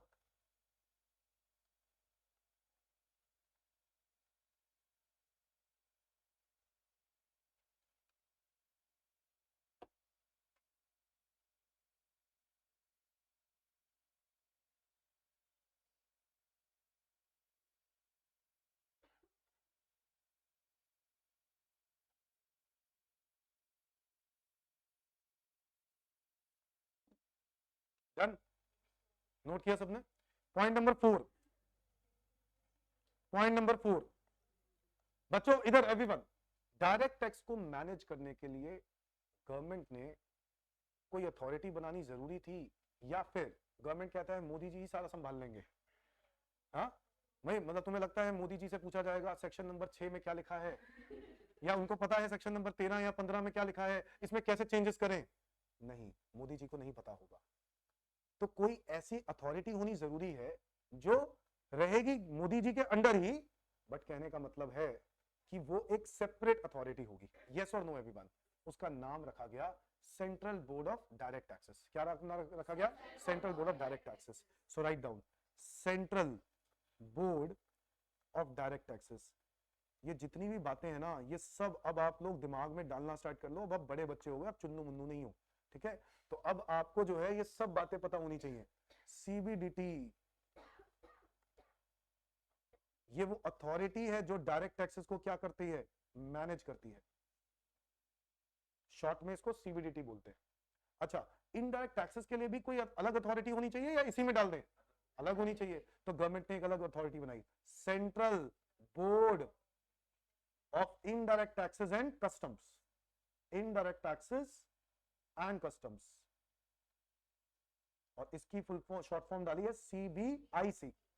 सीबीआईसी, सीबीआईसी ये वो अथॉरिटी है जो इनडायरेक्ट टैक्सेस को मैनेज करती है। मतलब जितने भी सर्कुलर्स और नोटिफिकेशंस जो भी चेंजेस लेके आते हैं वो यही लोग लेके आते हैं। मतलब अगर आप आज इनकम टैक्स की वेबसाइट पे जाओ तो जो सर्कुलर और नोटिफिकेशंस आप देखोगे वो कौन लेके आ रहा है? सीबीडीटी लेके आ रही है। और इनडायरेक्ट टैक्सेस से related CBIC. Is that clear everyone? Notification समझते हो? कभी भी कानून में चेंजेस लेके आना होता है ड्यूरिंग द ईयर, तो वो किसके जरिए लेके आया जाता है? नोटिफिकेशंस। अगर ड्यूरिंग द ईयर कभी चेंज लेके आना है तो किसके जरिए? नोटिफिकेशंस।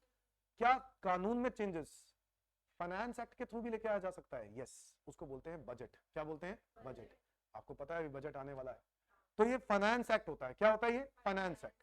जो फाइनेंस एक्ट होता है वो हर साल आता है, और वो हर साल कुछ चेंजेस लेके आता है, कुछ अमेंडमेंट्स, उसको बोलते हैं अमेंडमेंट्स, है ना। चेंजेस ना बोलकर क्या बोलेंगे अब? अमेंडमेंट्स। मैंने बोला चुन्नू मुन्नू नहीं रहे, अमेंडमेंट्स वर्ड बोलेंगे। तो अमेंडमेंट्स लेके आता है। क्या लेके आता है? अमेंडमेंट्स। बट अमेंडमेंट्स एक और होते हैं, वो क्या होते हैं? नोटिफिकेशंस वाले। क्या वाले? नोटिफिकेशंस। और नोटिफिकेशंस साल के बीच में कभी भी अनाउंस किए जाते हैं, वो कौन करता है? सीबीडीटी या सीबीआईसी। अच्छा, फाइनेंस फाइनेंस एक्ट कौन लेके आता है? Finance minister. कौन लेके आता है? Finance minister. हाँ, सजेशन सबके होते हैं, जिसमें ऑब्वियसली अगर डायरेक्ट टैक्स से रिलेटेड कोई चेंज है तो वो सीबीडीटी से डिस्कस होता है, बट वो लेके कौन, अनाउंस कौन करता है? Finance minister. Is that clear everyone? क्या ये बात समझ में आती है? अच्छा, और बढ़ते हैं एग्जांपल्स में। एग्जांपल्स में डायरेक्ट टैक्स में लिखते हैं इनकम टैक्स। इनकम टैक्स, तो इनकम के ऊपर हम लोग जो गवर्नमेंट को टैक्स पे करते हैं उसको बोलते हैं इनकम टैक्स। इनकम टैक्स हो गया डायरेक्ट टैक्स। हाउस टैक्स, कौन सा टैक्स? जिसका घर है वही तो पे करेगा हाउस टैक्स। पता है आपको हाउस टैक्स भी होता है? आपको पता है कॉर्पोरेशन वाले, एमसीडी वाले, municipal corporation of Delhi, Delhi में तो म्युनिसिपल कॉर्पोरेशन ऑफ दिल्ली है, हर जगह पे अलग अलग कॉर्पोरेशन है। बॉम्बे में बॉम्बे म्युनिसिपल कॉर्पोरेशन, ठीक है, हर जगह पे अलग अलग म्युनिसिपल कॉर्पोरेशन। तो वो लोग क्या लेते हैं? टैक्स लेते हैं भाई, आसपास की रोड नालियां साफ करने के लिए, सीवरेज, है ना, तो वो सब कुछ साफ सफाई रखने के लिए इनको क्या चाहिए? टैक्स चाहिए। इनको भी तो पैसा चाहिए, तभी वो खर्च करेंगे, तो ये लोग हाउस टैक्स लेते हैं तुमसे। अच्छा, कभी नोटिस करोगे जितना ज्यादा हाउस टैक्स होगा, जिस एरिया का जितना ज्यादा हाउस टैक्स होगा, वो जगह उतनी ही क्लीन होगी, ठीक है। तो हमारे दिल्ली में इसको 5 कैटेगरीज में बांटा हुआ है। कितनी कैटेगरी में बांटा हुआ है? 5 category, A B C D और ई। कैटेगरी ए हो गया इंडिया गेट के आसपास का इलाका, जो आपको हमेशा क्लीन दिखेगा, ठीक है। कोई कंस्ट्रक्शन हो रही है तो बात अलग है, अदरवाइज हमेशा क्या दिखेगा? क्लीन। वहां पे पत्ता भी गिरा होता है तो वो अगले दिन हट जाता है, तो वो सब कुछ साफ कर देते हैं प्रॉपर, रोज सफाई होती है बहुत ही बढ़िया तरीके से। फिर कैटेगरी बी, जैसे ईस्ट ऑफ कैलाश और साउथ वाली साइड पे चले जाओ, साउथ दिल्ली साइड पर, तो उन्होंने कुछ ऐसे एरियाज बनाए हुए हैं जो पॉश एरिया कहते हैं जिसको, तो कैटेगरी बी में डाला हुआ है। उनके बहुत महंगे महंगे हाउस टैक्स है, महंगे घर भी वहां पे महंगे हैं और हाउस टैक्स भी महंगे। Is that clear? बहुत ज्यादा पे करना पड़ता है हाउस टैक्स, मतलब ये वाले जो कैटेगरी बी। फिर कैटेगरी सी में कुछ एरियाज आ जाते हैं, फिर ऐसे ही कुछ कैटेगरी डी में होते हैं, फिर कुछ कैटेगरी ई में होते हैं, जिनका हाउस टैक्स या तो होगा बहुत ही कम या है ही नहीं। समझ गए मेरी बात? तो वो वहां पर फिर आपको समझते हो डेवलपमेंट्स भी फिर उस हिसाब से ही होती है। Is that clear everyone? Income tax, house tax, इसके अलावा और कौन सा टैक्स हो सकता है? Corporate tax. कौन सा tax? Corporate tax. Corporate tax कौन सा है? कंपनीज का टैक्स है ये, जो कंपनीज टैक्स पे करती है ना इनकम्स पर, उसको बोलते हैं कॉर्पोरेट टैक्स। तो these all are direct taxes. क्या है ये? Direct taxes. अच्छा, इनडायरेक्ट टैक्सेस क्या है? तो जीएसटी के बारे में सबको पता है, फुल फॉर्म क्या है? Goods and services tax.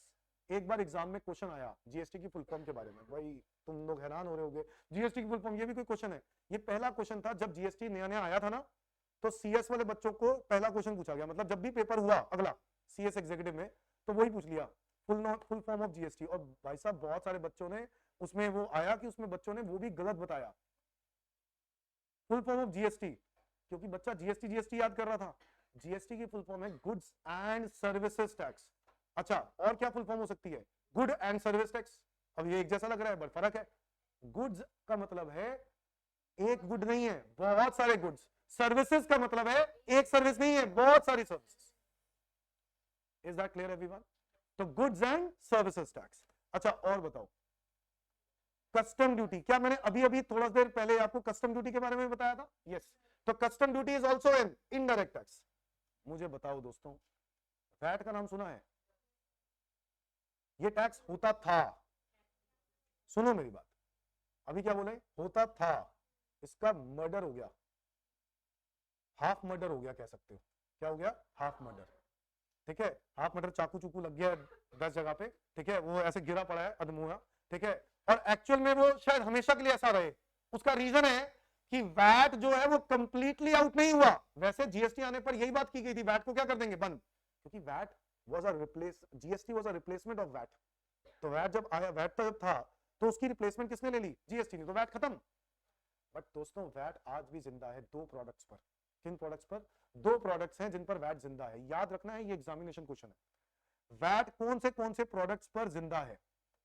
सुनो ध्यान से, पेट्रोलियम आइटम्स। कौन सी आइटम्स? Petroleum items. तो बच्चों पेट्रोलियम आइटम्स में जैसे पेट्रोल, डीजल, नेचुरल गैस, इन सब के ऊपर क्या लगता है? वैट लगता है, और ये जिंदा है, इनके ऊपर आज भी वैट लगता है। और alcoholic liquor, alcoholic liquor, government ने कहा भैया देखो ऐसा है, हम जीएसटी लगाओ लगाओ। स्टेट गवर्नमेंट्स ने कहा। किसने कहा? State government. एक्चुअली वैट की कलेक्शन पता है किसको जाती थी? स्टेट गवर्नमेंट्स को। स्टेट गवर्नमेंट्स ने कहा भैया देखो सब कुछ बंद कर दो, जीएसटी कर दो, सब कुछ, कोई दिक्कत नहीं है, एल्कोहल लिक्कर को छोड़ देना। दिल्ली गवर्नमेंट ने स्पेशली बोला ये बात।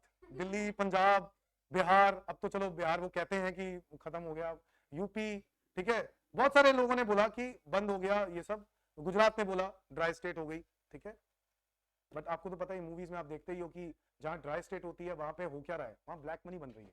क्या बन रही है? Black money. ड्राई कुछ नहीं होता है, लिकर वहां पहुंच रहा है, बट कैसे हो रहा है? इलीगल रूट से पहुंच रहा है। जब इलीगल रूट से पहुंच रहा है तो क्या माफिया और हो रहे हैं इकट्ठे? हाँ, लोगों का धंधा हो गया, बिजनेस हो गया, वो इलीगल तरीके से पैसे कमा रहे हैं, ब्लैक मनी कमा रहे हैं। यस, एक्चुअली ब्लैक मनी कमाने का, ब्लैक मनी कमाने का वहां तरीका बना दिया है। तो वो स्टेट्स कुछ नहीं कर रही है, ड्राई कुछ नहीं होता है, वो वहां पर पहुंच ही रहा है, और वहां पे ब्लैक मनी बन रही है basically. Petroleum items, alcoholic liquor पे गवर्नमेंट ने कहा भैया देखो, स्टेट गवर्नमेंट्स ने अंदाजा लगाया कि अगर लिकर बंद कर दिया ना तो हम तो लुट जाएंगे, क्योंकि बहुत रेवेन्यू आता है स्टेट गवर्नमेंट्स को। स्टेट गवर्नमेंट्स को बहुत रेवेन्यू आता है, क्योंकि इसकी डिमांड कमी नहीं होती, इसकी डिमांड कमी नहीं होती। अच्छा, ना पेट्रोलियम की हो रही है ना लिकर की हो रही है, दोनों की डिमांड कह रहा नहीं नहीं नहीं, ये दोनों छोड़ दो। इसी रीजन से ना दोस्तों, ये स्टेट गवर्नमेंट लगाती है, जिसकी वजह से पूरे देश भर में इनके रेट्स आपको अलग अलग मिलेंगे। लिकर के और पेट्रोल के रेट्स जो हैं वो आपको हर स्टेट में क्या मिलेंगे? अलग। दिल्ली जाओगे अलग मिलेंगे, हरियाणा जाओगे अलग मिलेंगे, यूपी में अलग, पंजाब में अलग। क्यों? वैट के रेट अलग अलग हैं, क्योंकि स्टेट गवर्नमेंट लगाती है। कौन लगाता है? State government. दिल्ली की गवर्नमेंट कह रही है मैं 20% लगाऊंगा, यूपी की गवर्नमेंट कह रहा है मैं 10 लगाऊंगा, कोई कह रहा है मैं 5 लगाऊंगा, कोई कह रहा है 15 लगाऊंगा। जो जितना लगाना चाह रहा है वो लगा रहा है, ठीक है। और कंज्यूमर को कोई फर्क पड़ नहीं रहा। समझ गए मेरी बात? जो करना है यूज वो तो करना ही है। तो पेट्रोलियम और एल्कोहलिक लिकर, पूरे देश भर में इनके रेट्स आपको क्या मिलेंगे? अलग अलग। पहले क्या होता था बच्चों, पहले क्या होता था? पहले इन दोनों प्रोडक्ट्स के अलावा सब पर वैट लगता था, तो तब सब ऐसे ही करते थे। लोग गाड़ियां खरीदने जाते थे, आपने कभी नोटिस किया हो, लग्जरी कार जितनी भी होती थी, बीएमडब्ल्यू, मर्सिडीज, लोग हरियाणा से लेते थे। दिल्ली में जो लोग बीएमडब्ल्यू, मर्सिडीज लेते थे वो कहां से लेके आते थे? हरियाणा से लेके आते थे। क्यों? वहां पे वैट रेट सस्ता था, वैट रेट क्या था? कम। वहां पे वैट रेट था कम, और यहाँ पर वैट रेट ज्यादा। मतलब मान लो वहां 10 है और यहाँ पे 20 है, तो बताओ, अगर 50 लाख की गाड़ी है, उसके ऊपर 10% की बचत होती है, तो 5 लाख रुपए होते हैं। 2 साल का पेट्रोल का खर्चा निकल गया, साल 2 साल का। बोलो हाँ या ना? तो भाई क्या दिक्कत है? अगर कोई बंदा समझदार होगा तो वो हरियाणा से, दिल्ली से क्यों खरीदेगा? वो हरियाणा जाके खरीदेगा। और गाड़ी एचआर नंबर वाली अलाउड है दिल्ली के अंदर, तो कोई दिक्कत ही नहीं आनी। तो बीएमडब्ल्यू, मर्सिडीज जनरली लोग कहां लेते थे? वहीं जाके लेते थे, हरियाणा जाके, क्योंकि लग्जरी कार्स के ऊपर वैट रेट जो थे वो ज्यादा थे दिल्ली के अंदर, और दिल्ली गवर्नमेंट ने लगा रखे थे। फिर दिल्ली गवर्नमेंट को रियलाइज हुआ ये तो बड़ी खतरनाक चीज हो रही है, लोग यहाँ से छोड़ के कहां जा रहे हैं? रेवेन्यू किसका बन रहा है? हरियाणा गवर्नमेंट का। वो उतना रेवेन्यू हरियाणा को मिल रहा है। लोग लिकर लेने के लिए भी कहां जा रहे थे? हरियाणा। एग्जैक्टली। जब वैट रेट क्या होते थे? कम, वहां पे प्राइसेस सस्ते थे। यहाँ पर वैट रेट क्या है? ज्यादा। हर जगह का अलग अलग है, मतलब किसी चीज पर वैट रेट ज्यादा है, किसी चीज पर वैट रेट कम है। पेट्रोल की बात करेंगे तो वहां पे अलग है। क्या ये बात समझ में आती है? तो पहले ऐसा होता था, अब वो भेदभाव खत्म हो गया। अब सिर्फ 2 ही आइटम पे भेदभाव रहेगा हमेशा, पेट्रोलियम और लिकर। पेट्रोलियम पर फ्यूचर में गवर्नमेंट हो सकता है इसको जीएसटी में खींच ले, बट लिकर को कभी नहीं ले पाएगी, क्योंकि कानून में लिख दिया, स्टेट गवर्नमेंट्स ने हाथ जोड़ दिए, लिकर को छोड़ दो, बाकी सब कुछ कर लो, ठीक है। हाँ, लिकर को छोड़ दो भाई। अच्छा, वैट के अलावा ये भी एक इनडायरेक्ट टैक्स था, मतलब है कुछ 2 प्रोडक्ट्स के ऊपर। ओके, आगे बताओ क्या इसके अलावा भी होता है? बच्चों एक और टैक्स होता है, इसको बोलते हैं सीएसटी, सेंट्रल सेल्स टैक्स। सुना है इसके बारे में? नहीं? सीएसटी भी इसी पे लगता है, लिख लो, सेंट्रल सेल्स टैक्स। सीएसटी भी किस पे लगता है? इस पर, पेट्रोलियम पे और अल्कोहलिक लिकर पे। कब? जब इंटर स्टेट सेल होती है। कौन सी सेल होती है? Inter state. इंट्रा का मतलब क्या होता है? एक होता है intra state sale, intra state मतलब विद इन द स्टेट। अगर दिल्ली का सेलर है, दिल्ली का बायर है, तो क्या लगेगा? वैट। बट अगर दिल्ली का सेलर है, हरियाणा का बायर है, तो क्या लगेगा? CST। समझ रहे हो? इंटर स्टेट सेल होने पर पहले क्या लगता था? Central sales tax. और within the state sale होने पर क्या लगता था? Value added tax. क्या ये बात समझ में आ रही है? तो वैट इंट्रा स्टेट पर लगता था और CST कब लगता था? इंटर स्टेट, एक स्टेट से दूसरे स्टेट बेचने पर। क्या ये बात क्लियर है? अभी बात मुझे बताओ, क्या अभी भी ये जिंदा है? तो कह सकते हैं ये जिंदा है, क्योंकि पेट्रोलियम और अल्कोहलिक पे अभी भी लग रहा है अगर इंटर स्टेट सेल हो तो। वैसे आप कभी नोटिस करना, लिक्कर पे और पेट्रोलियम पर कभी भी इंटर स्टेट सेल अलाउड नहीं की जाती। लिक्कर मतलब ये नहीं कह रहे हैं कि आप दिल्ली के हो, वहां जाके अगर लिक्कर या पेट्रोलियम यूज करते हो, खरीदते हो, तो वो इंटर स्टेट मानी जाएगी, वो इंट्रा मानी जाएगी। मेरी बात समझना, कोई हरियाणा से आया दिल्ली में और यहां आके लिक्कर खरीद रहा है फॉर एग्जाम्पल, तो क्या उसके ऊपर वैट लग रहा होगा? CST लग रहा होगा? वैट लग रहा होगा। CST कब लगेगा? अगर वो वहां बैठे बैठे वहां से ऑर्डर करे और दिल्ली से हरियाणा गुड्स क्या हो? ट्रेवल हो, इंटरस्टेट ट्रेवल हो। क्या हो? इंटरस्टेट। क्या मेरी बात समझ में आई? ऐसे तो आप खाना खाने जाते हो, कहीं कहीं पे भी खाना खाने जाते हो, तो आप कई बार अलग अलग स्टेट्स में जाते थे, कई बार। तो क्या आप अलग अलग स्टेट्स में जाते थे खाना खाने, तो इंटरस्टेट की वजह से अलग टैक्स लगाते थे? नहीं, हमेशा क्या लगता था? वैट लगता था उस टाइम पर। चलो वो तो बात और है कि वैट तो अब है ही नहीं उन आइटम पर। अब उन आइटम पर क्या लगता है? GST। क्या लगता है? GST भी बेटा कई प्रकार के हैं, CGST, SGST, IGST और एक UTGST भी है। UTGST कितने टैक्सेस हैं? 4। ओके, नाउ CST वैट के अलावा एक और टैक्स का नाम मैं यहां पर ले लेता हूं, एक्साइज ड्यूटी। नाम सुना है? इसके आगे एक्सेट्रा लगा देता हूं क्योंकि और भी बहुत सारे हैं, but excise duty. Excise duty कब लगता है? लगता था, है नहीं, लगता था, क्योंकि ये लगता था मैन्युफैक्चरर पर। किसमें लगता था? हमारे देश में गुड्स मैन्युफैक्चर होने पर एक्साइज ड्यूटी पे करते थे। मतलब कितनी भूखी गवर्नमेंट है, मैन्युफैक्चर करो एक्साइज ड्यूटी दो, बेचो वैट दो, मतलब हर चीज पर टैक्स। मतलब गुड्स एक जगह से दूसरी जगह एंट्री हो तो एंट्री टैक्स दो, toll tax, entry tax. Import हो, कस्टम ड्यूटी दो। मर गए तो डेथ टैक्स दो। अरे हाँ, डेथ टैक्स है। आपको क्या मजाक समझ रहे हो? There is a death tax. हमारे देश में नहीं है, हमारे देश में नहीं है। बहुत सारे देशों में डेथ टैक्स भी होता है, डेथ पर भी टैक्स। मुर्दों से भी टैक्स लिया जा रहा है। मतलब मुर्दों से ऑब्वियसली नहीं ले सकते, वो क्या होगा?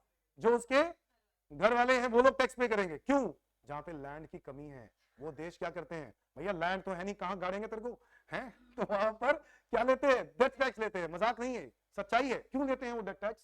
क्योंकि क्योंकि वहां पर जगह नहीं है। जब जगह कम होती है जिस कंट्रीज में, ठीक है, वहां पे जैसे अब जैसे हमारे देश में तो चलो क्रिमेशन होती है, ठीक है, उसमें तो क्या कहते हैं, जला देते हैं।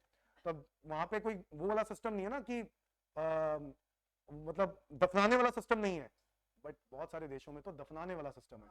जहां दफनाने वाला सिस्टम है वहां पर प्रॉब्लम है, इतनी लैंड ही नहीं है, कहां कहां दफनाए। ठीक है, तो प्रॉब्लम वहां आ रही है। अब इतने सारे अगर डेथ हो जाती है, आपको पता नहीं कोविड में क्या हुआ था? कोविड में तो बहुत ही बुरा हाल हो गया था। कोविड में तो सब लोगों ने हाथ खड़े कर लिए थे, भाई साहब अपने आप ढूंढो कहां लेटना है इनको। हमारे पास जगह ही नहीं है। बहुत सारे देशों में प्रॉब्लम हो रही थी। कोविड में तो ये हुआ था क्योंकि एक साथ volume of the people death हो रही थी, इतने सारे लोगों की डेथ हो रही थी, तो वो वहां पर कहां पे उनको वहां पे दफनाते कहां पे? तो वो एक प्रॉब्लम थी। तुम हंसी मजाक में तुम मत समझना कि मैं मजाक कर रहा हूं, ये बात सच्चाई बता रहा हूं, ठीक है। एक्साइज ड्यूटी मैन्युफैक्चर पे लगता है, था, है इसलिए बोल रहा हूं क्योंकि दो प्रोडक्ट्स पे आज भी जिंदा है। Write down. एक्साइज ड्यूटी पता कौन कलेक्ट करता था? Central government. इसमें लिखो आगे सेंट्रल एक्साइज ड्यूटी, लिखना इसको central excise duty. Excise duty के आगे लिखना सेंट्रल एक्साइज ड्यूटी। ये कौन कलेक्ट करता था? Central government. और पता है ये सेंट्रल एक्साइज ड्यूटी गवर्नमेंट सारे प्रोडक्ट्स पे लगाता था, ठीक है। अब क्योंकि जीएसटी आ गया तो गवर्नमेंट ने कहा अब हटा दो, अब सिर्फ दो ही प्रोडक्ट पे लगता है। कौन सा? एक अगेन पेट्रोलियम। कौन से पे? पेट्रोलियम और टोबैको। लो जी, गवर्नमेंट ने कहा भाई साहब, जब वैट का कहा ना स्टेट गवर्नमेंट्स ने, वैट का जब कहा स्टेट गवर्नमेंट्स ने कि हमें क्या दो, स्टेट गवर्नमेंट्स ने क्या बोला कि वैट का जो रेवेन्यू है, स्टेट गवर्नमेंट्स ने क्या बोला, अल्कोहलिक लिकर का जो रेवेन्यू है वो हमें दो। तो सेंट्रल गवर्नमेंट ने कहा ठीक है, लिकर तुम्हारा तो फिर तंबाकू हमारा। क्या हमारा? तंबाकू। यानी तंबाकू से जो रेवेन्यू आएगा वो हमारा, क्योंकि सबसे ज्यादा अगर नशे प्रोडक्ट बिकते हैं तो वो क्या बिकते हैं? या तो लिकर बिकता है या टोबैको बिकता है, बोलो यस और नो एवरीवन। सो लिकर या टोबैको, टोबैको यानी सिगरेट्स, तो अगर सिगरेट्स की सेल होगी तो रेवेन्यू किसको मिलना चाहिए, सेंट्रल गवर्नमेंट को, वहां पर स्टेट गवर्नमेंट का कोई मतलब नहीं है, ये बात गवर्नमेंट ने क्लियर कर दी, समझ गए।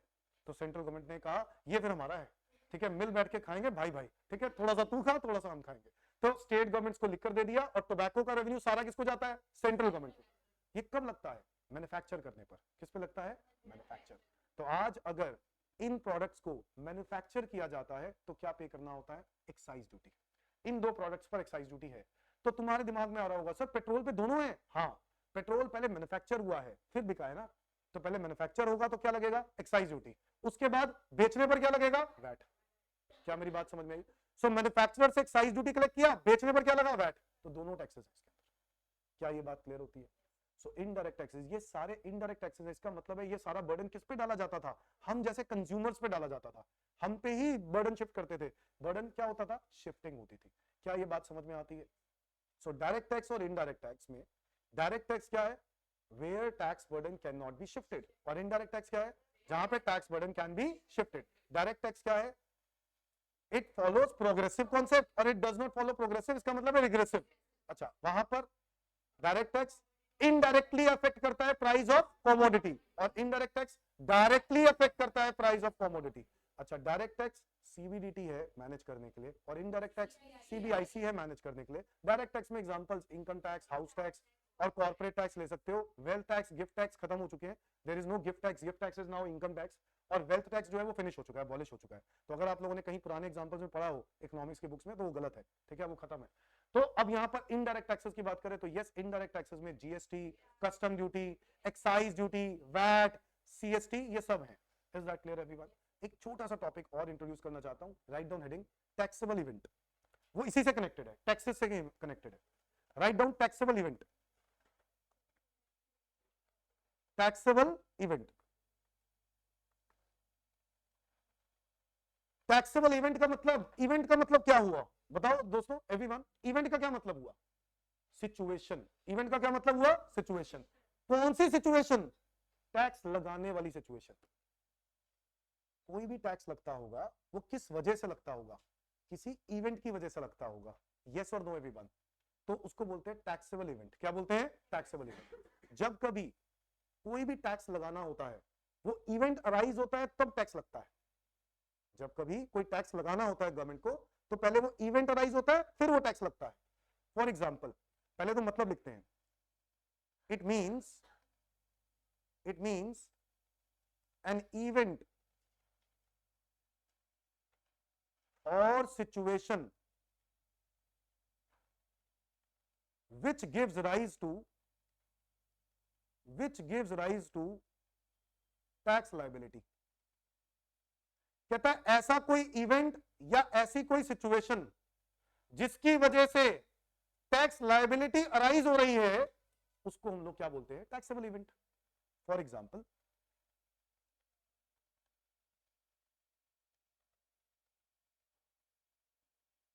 Income tax. इनकम टैक्स का टैक्सेबल इवेंट क्या है बताओ, अर्निंग, इनकम कमाना या टैक्सेबल इनकम कमाना, अर्निंग टैक्सेबल इनकम। नाउ ये एक नई बात बोल दी, सर आप तो बोलो इनकम कमाने पर ही तो इनकम टैक्स लगना चाहिए, ये टैक्सेबल इनकम क्या चीज है। There are two type of incomes, one is taxable, other is exempt. Exempt का मतलब क्या होता है, ऐसी भी कुछ इनकम्स होती है जिसको गवर्नमेंट ने क्या बोल रखा है, टैक्स देने की जरूरत नहीं है, इनको क्या बोलते हैं, एग्जेम्प्ट इनकम्स। क्या बोलते हैं, एग्जेम्प्ट इनकम्स। समझते हो मेरी बात। और ऐसी कुछ इनकम्स होती है जिसके ऊपर क्या लगता है, टैक्स, उसको क्या बोलते हैं, टैक्सेबल इनकम्स। मुझे बताओ, एग्रीकल्चर से कमाते हो अगर आप, क्या कमाते हो, कहां से, एग्रीकल्चर से। फार्मर्स की जो इनकम होती है एग्रीकल्चर से वो एग्जेम्प्ट इनकम है, ये बात कानून में लिखी हुई है, agriculture income is exempt. But अगर मैं जो कमा रहा हूं उस इनकम पे मुझे टैक्स देना पड़ेगा। तो फर्क समझते हो, इनकम कमाना इंपॉर्टेंट नहीं है, कौन सी इनकम कमाना इंपॉर्टेंट है, टैक्सेबल इनकम कमाना। समझ गए मेरी बात। तो आज इनकम टैक्स क्यों लग रहा है, because we earn taxable income, हम टैक्सेबल इनकम कमा रहे हैं। इसके अलावा भी गवर्नमेंट ने कुछ लिमिट्स तक एग्जेम्प्ट दिया हुआ है। न्यू रिजीम, एक नया स्कीम है, उस स्कीम के अंदर गवर्नमेंट ने 3 लाख रुपए तक की इनकम पे टैक्स क्या कर दिया, माफ। उसके अलावा गवर्नमेंट कुछ रिबेट्स वगैरह भी देती है, वो बातें हम बाद में करेंगे टैक्स रेट्स के अंदर, बहुत ही जल्द मैं टैक्स रेट्स भी सिखाऊंगा आपको। बट पहले अभी हम लोग आज इंट्रोडक्शन कर रहे थे, आने वाली क्लासेस में हम टैक्स रेट्स भी सीखेंगे, उसमें सीखेंगे कि 7 लाख रुपए तक टैक्स नहीं देना पड़ता न्यू रिजीम में, 7 लाख तक। बट वैसे जो स्कीम में वो लिखा हुआ है, क्या कहते हैं, स्लैब, जो स्लैब है उसमें ये लिखा है 3 लाख तक टैक्स नहीं है।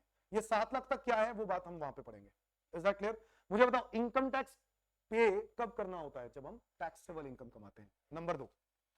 नंबर 2 और बोलो, GST, goods and service tax, बताओ कब लगता है? गुड्स एंड सर्विस टैक्स लगता है जब भी हम सप्लाई करते हैं। The word is supply, supply of goods या फिर सर्विसेज या फिर दोनों। क्या समझे? जीएसटी आज क्यों लगता है, क्या रीजन है? ये रीजन समझ रहे हो? हम रीजन पढ़ रहे हैं कि आप जीएसटी क्यों लगता है, क्योंकि आप सप्लाई कर रहे हो। The event name is supply, और कोई मतलब नहीं है। जो सब कुछ जो तुम सोच ना, सेल परचेज, वो सब इसी में आते हैं, सप्लाई के अंदर। सेल की डेफिनेशन सप्लाई के अंदर ही आती है। तो supply includes sale, exchange, barter system, transfer, licence, lease, rental, disposal, ये सब चीजें कहां आती हैं? सप्लाई में। तो सप्लाई में तरह तरह की वैरायटी आती है, वो हम लोग पढ़ेंगे सप्लाई के अंदर क्या क्या आता है। बट अभी समझना ये है कि गुड्स या सर्विस सप्लाई करने पर क्या लगता है दोस्तों? जीएसटी। या दोनों कर दो, या सिर्फ गुड कर दो, या सर्विस कर दो। क्या ये बात समझ में आ रही है? अच्छा, नंबर 3 बताओ, कस्टम ड्यूटी कब लगती है? जब भी हम कोई गुड इंपोर्ट करते हैं या फिर एक्सपोर्ट करते हैं, दोनों हो सकते हैं, इंपोर्ट और एक्सपोर्ट ऑफ गुड्स। अगर मैं आज दूसरे देश से गुड्स को इंडिया में लेके आता हूं, दूसरे देश से इंडिया में लेके आता हूं, इसको क्या बोलते हैं? इंपोर्ट। उस इंपोर्टेड गुड्स के ऊपर गवर्नमेंट को क्या पे करना पड़ता है? Custom duty.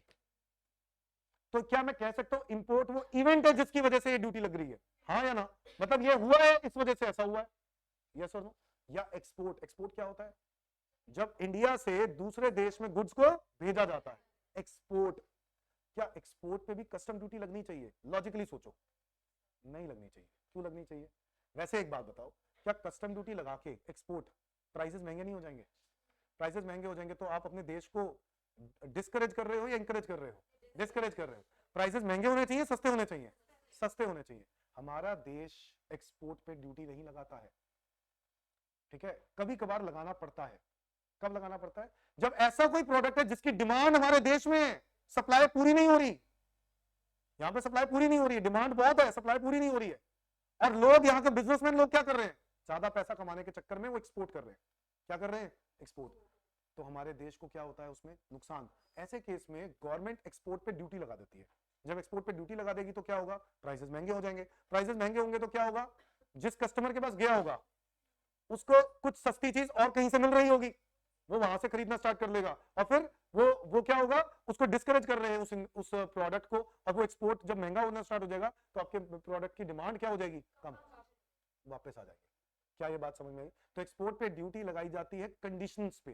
किस पे लगाया जाता है? कंडीशंस पे। जनरली नहीं लगाई जाती। राइट है गवर्नमेंट के पास, बट वो लगाता नहीं। पर्पस समझ में आ रहा है? क्योंकि गवर्नमेंट अपने देश की तरक्की चाहता है, तो एक्सपोर्ट चाहता है कि हो, ज्यादा एक्सपोर्ट होगा तो हमारे देश में फॉरेन करेंसीज आएंगी। यस और नो? बताओ, कस्टम ड्यूटी के अलावा नंबर 4, अभी हम लोग पढ़ रहे थे वैट के बारे में, value added tax. Full form पता है सबको? Value added tax. बच्चों वैट कब लगता है? इसका इवेंट क्या है? Intra state sale, intra state sale of goods.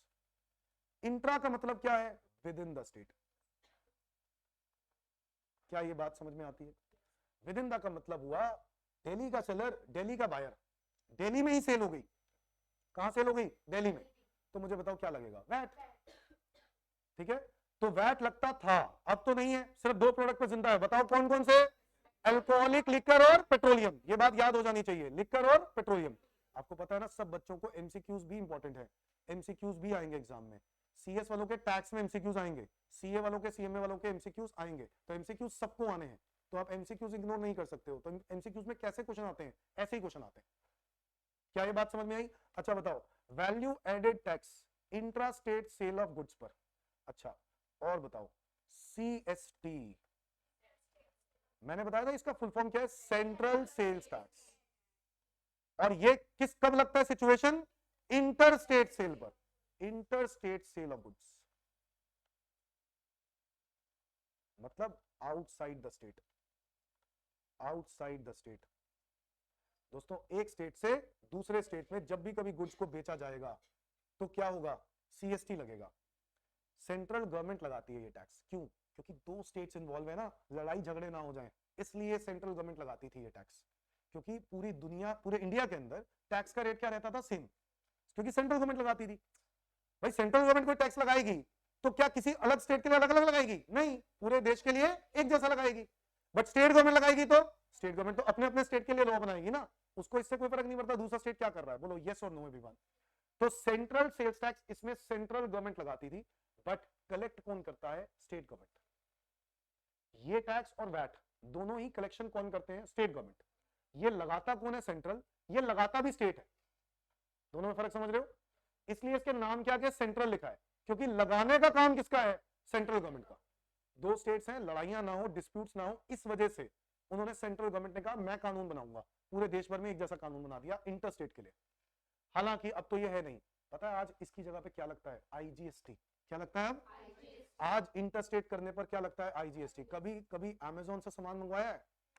जब अमेजोन से या फ्लिपकार्ट से कभी मंगवाया तो दूसरे अगर स्टेट से आया होगा सामान तो कभी नोटिस किया उस पर आईजीएसटी का भी बिल बना होता है। तो टैक्सेस अगर अलग से लिखे हुए हैं उसमें प्राइस में, तो प्राइस के ऊपर प्लस क्या लिखते हैं, आईजीएसटी। सीजीएसटी एसजीएसटी तब लिखेंगे जब वो विद इन द स्टेट होगा। तो अब आप लोगों का ना ध्यान इन सब चीजों पे आना जरूरी है कमर्शियली। इज दैट क्लियर कि बिल्स के अंदर क्या लिखा होता है, क्या नहीं लिखा होता है, और वो क्यों लिखा होता है, उसका रीजन पता होना चाहिए। क्या ये बात समझ में आ रही है? सीएसटी हालांकि हमारा मुद्दा नहीं है अब ये, क्योंकि अब तो हमने जीएसटी पढ़ना है, हमें ये पढ़ना ही क्यों है, ठीक है, तो हमारा मुद्दा नहीं है, फिर भी एक बेसिक बेसिक पता होना चाहिए। Number 6 central excise duty. क्या मैंने अभी अभी बताया, सेंट्रल एक्साइज ड्यूटी कब लगती है, मैन्युफैक्चर, क्या इवेंट है, मैन्युफैक्चर ऑफ गुड्स, कहां पर, कहीं पर भी, किसी भी देश में नहीं, इन इंडिया। भाई ये बात तो सही है, इंडिया में गुड्स बनाने पर आपको क्या पे करनी होगी, एक्साइज ड्यूटी। किसी और देश में बनाने पर एक्साइज ड्यूटी क्यों लगेगी, वह तो वो देश लगाएगा। हमारा देश कहता है इंडिया में अगर आप गुड्स बनाते हो तो एक्साइज ड्यूटी। बट क्या अब ये जिंदा है? नहीं, दो प्रोडक्ट पर जिंदा है, बताओ कौन कौन से, पेट्रोलियम एंड टोबैको। क्या ये बातें याद हो गई, पेट्रोलियम एंड टोबैको, ये दो ऐसे प्रोडक्ट्स हैं जिनके ऊपर आज भी सेंट्रल एक्साइज ड्यूटी लगता है। Is that clear to everyone? ठीक है, इसके अलावा एक्साइज ड्यूटी एक और होती है, उसको बोलते हैं स्टेट एक्साइज ड्यूटी। क्या बोलते हैं, स्टेट एक्साइज। उसके बारे में चर्चा अगली क्लास में करूंगा, ठीक है। आज के लिए करते हैं इतना ही। आप लोगों ने आज एक दो बातें पढ़ी हैं, पहला डायरेक्ट टैक्स और इनडायरेक्ट टैक्स का एक डिफरेंस, और हम लोगों ने डिस्कस किया कि टैक्सेबल इवेंट क्या होता है। Is that clear everyone? अगली क्लास के अंदर ये रिवाइज करके आना, अगली क्लास में और आगे बढ़ेंगे। ओके।